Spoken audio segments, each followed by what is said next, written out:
Okay, now I'm going to see the we're going to get a lateral view, dorsal, ventral, cranial, and caudal. Okay.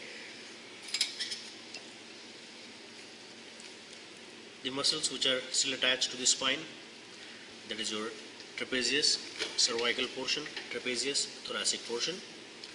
Then latissimus dorsi attached to the medial aspect of the humerus, that is your latissimus dorsi, and slight superficial part which is even thinner, that is the cutaneous trunci. Okay. Then as we look at cranial aspect, brachiocephalicus, probably we can still see the line where the clavicular intersection is going to be, demarcation between trapezius and the omotransversalis. So from here downward you have omotransversalis, from here upward you have the trapezius muscle. So trapezius cervicis or cervical portion of the trapezius, thoracic portion of the trapezius. Now as we come more distally, now these are the muscles of the brachium, but before we go into that, let's reflect these muscles and identify some other muscles here. Okay, what about this structure here that we have transected? That is your deltoideus muscle with spinous portion of the deltoideus and the acromion portion of the deltoideus. Okay, so that is the acromion part, that is the spinous part, but both of them finally have to insert on the deltoid tuberosity, causing flexion of the shoulder joint, as well as some sort of abduction will also be supported. Okay, okay. After transecting that, you reflect the deltoideus and you see infraspinatus. In this dissection, we also have transected the tendon of infraspinatus, and what structure you find here? You find a bursa between the greater tubercle of the humerus and the insertion tendon of the infraspinatus. So that is your bursa of the infraspinatus muscle. Then what about this smaller muscle right behind this one? Teres minor. So that is your teres minor right behind the infraspinatus muscle. Let's put the deltoideus back. Reflect the trapezius cervical portion. What muscle is that?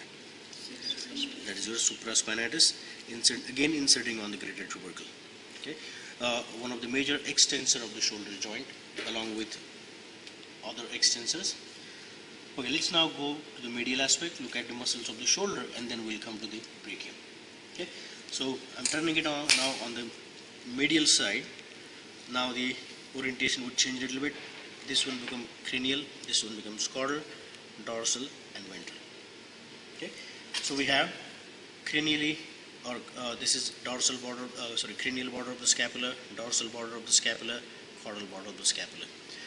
This area we see where the serratus ventralis was attached to the scapula. So that muscle here, from everything, or this muscle which occupies most of the space. Okay, let's separate this from the subscapularis. So that is all your subscapularis muscle, and that is still part of the supraspinatus. Now what you see here, the supraspinatus, it also comes a little bit more on the medial side, but most of that is going towards the greater tubercle of the. So what muscle is this? Right behind teres major. So we saw the teres minor on the lateral side. Your teres major is on the medial side. Okay, once these muscles are reviewed, let's move to the muscles of the brachium. Again, we're going to go on the lateral side and we'll come back to the medial side. Okay. Okay, so muscles of the brachium. Now these muscles, they would be specifically either extensors or flexors of the cubital joint, but also has ability to work on the shoulder. Which two muscles out of these, as we already have studied them, which two muscles out of these have ability to work on the cubital joint as well as on the shoulder joint? Biceps. Yeah, your biceps brachii has ability to extend the shoulder and flex the cubital joint, as well as your long head of the triceps does exactly the opposite thing. It has ability to extend the cubital joint and has ability to flex the shoulder as well. Okay, so let's identify them. First of all, we'll look at the flexors of the cubital joint. So we have, as we pull this one out, that is the brachialis muscle, and you're going to have your radial nerve very closely associated with the brachialis muscle, and so to the humerus as well. Let's put this one back, which is actually your long head of the triceps. Okay. Still on, yeah, lateral head of the triceps. Again, still on the lateral side, lateral head of the triceps, long head of the triceps. And then as we move to the medial aspect now, we can see the flat muscle which covers the long head of the triceps from inside, that is your tensor fascia antebrachii. This tensor fascia antebrachii, which is thin muscle which is on the medial aspect of the long head. Might as well transect that, and you see the long head is exposed well. This is still part of the long head of the triceps. Okay, this one here, and that's your medial head of the triceps, and then we see the muscle right here is your accessory head. okay. That is the accessory head is going to be like more inside. So this is your biceps brachii, and then this is okay. I think there's a little thing we need to go a little bit deeper here. That is still part of the long head.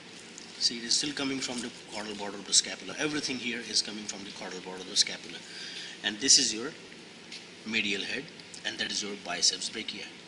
Okay, so just make sure like this is the triceps medial head.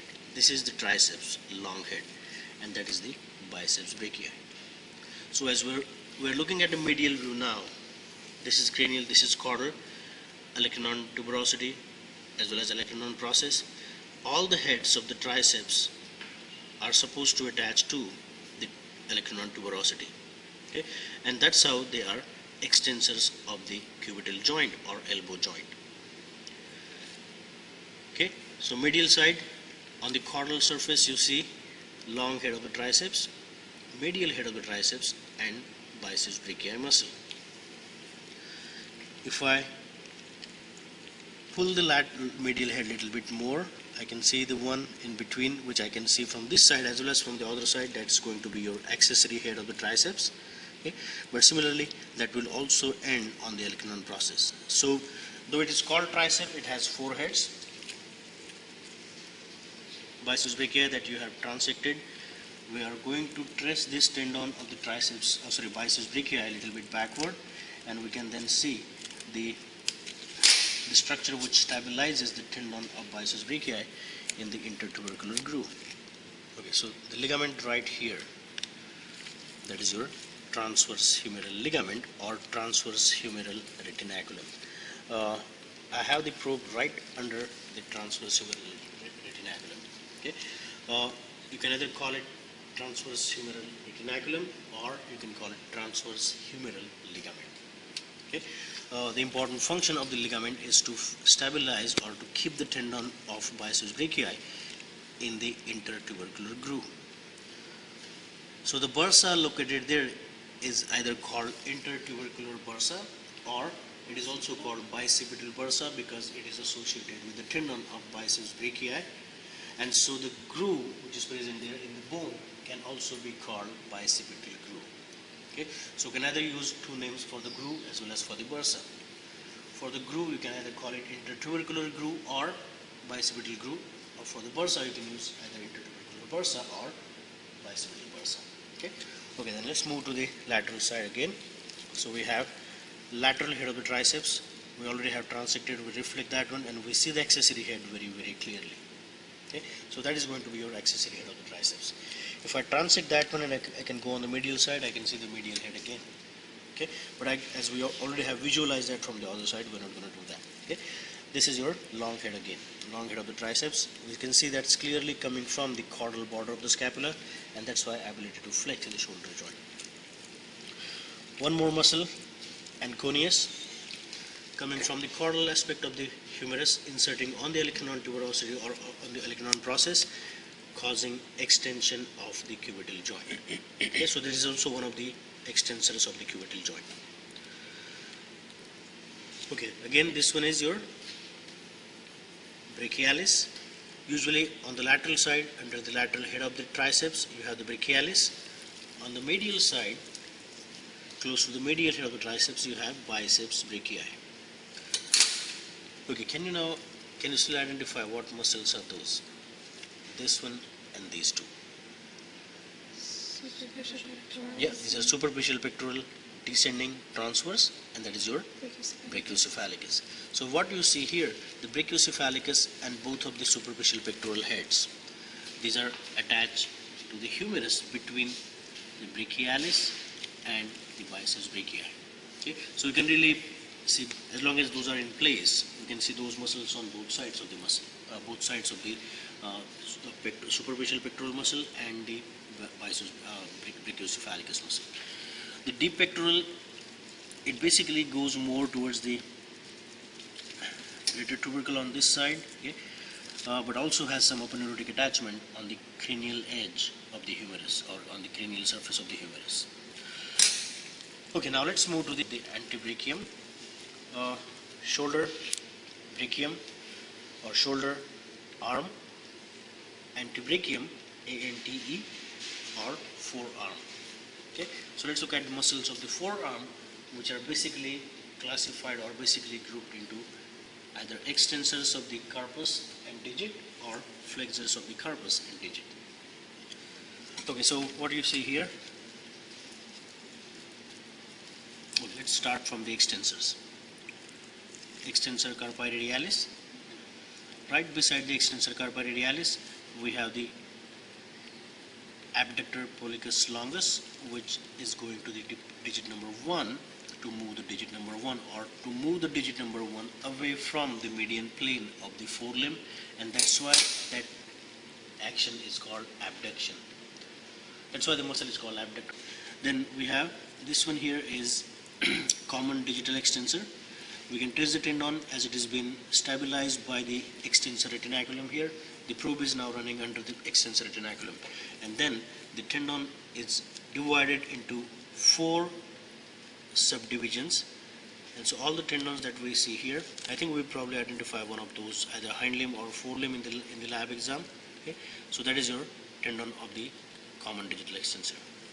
Then beside that we have the lateral digital extensor muscle that actually is going to come to the lateral 3 digits. Digit number 3, 4, and 5 are supplied with lateral digital extensor. What about this? Ulnaris lateralis. Major function is to slight abduction of the carpus, but nothing much is possible in the dog.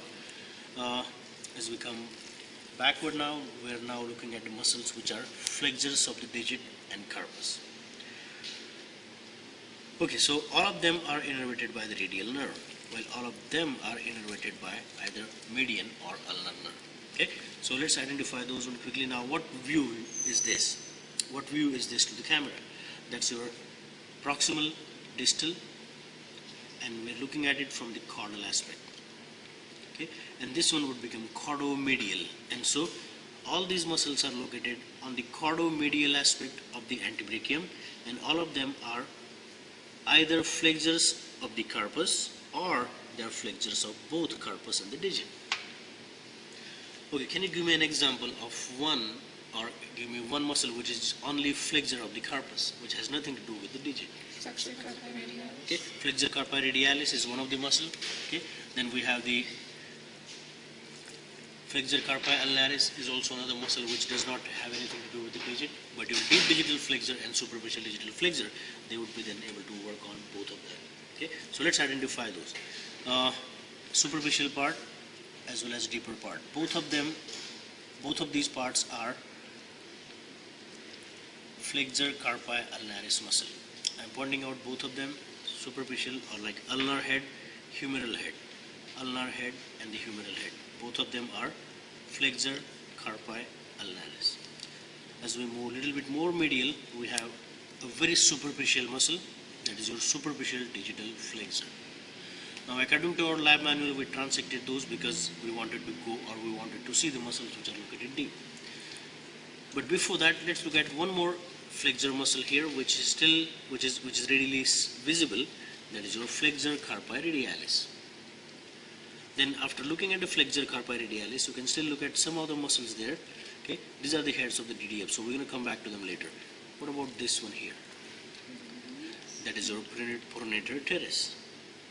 Okay, as it is short pronator or pronator teres, and then let's go back and look at the antagonist of the pronator, that is your supinator. And so here you have the supinator muscle located between extensor carpi radialis and the common digital extensor. At the very proximal part of the radius and ulna, or specifically the radius, you have the supinator muscle. Okay, so let's come back to the flexors again. So after transecting the superficial digital flexor as well as your flexor carpi ulnaris, you expose the deep digital flexors down here, and all of those are different heads of the deep digital flexor. Now depending upon their attachment, we're going to call them either ulnar head, humeral head, and the radial head, out of which the humeral head is the largest one, and we see like that coming down through the flexor canal. It then runs towards the digit. Same thing, your superficial digital flexor is also passing through the flexor canal to go to the digit. What structure stabilizes them at the flexor canal? You have the flexor retinaculum, which actually stabilizes them, or by forming the flexor canal, they stabilize them in the behind the carpus. Okay, so we saw the flexors of the digit and carpus, we saw the extensors of the digit and carpus. So these are the muscles on the antebrachium. Now as we move further down, there are a few muscles to see. Actually there is one muscle here which actually comes from the carpus and goes to the lateral digit. That helps abducting the lateral digit only. Should be differentiated from the interosseous muscle or interosseous muscle. I think that muscle is not really much discussed in our lab manual or so. We're not going to bother about that, but I just want you to know that, because we should not be confusing that muscle with the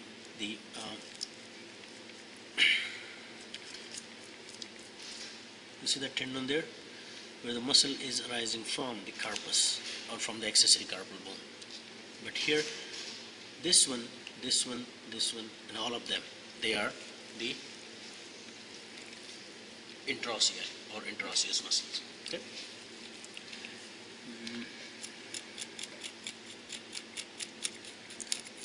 So this is again that is one of the tendon of the flexor muscles, which is going to the digit. Okay.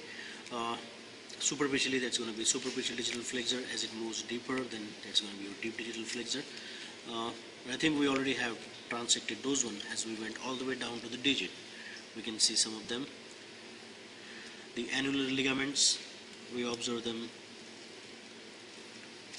knowing them that they are present here and they are wrapping around the SDF and DDF and stabilizing them would be enough. Okay, so we can.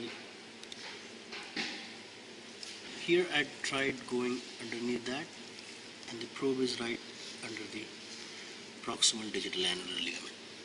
So what we can do, let's transect that.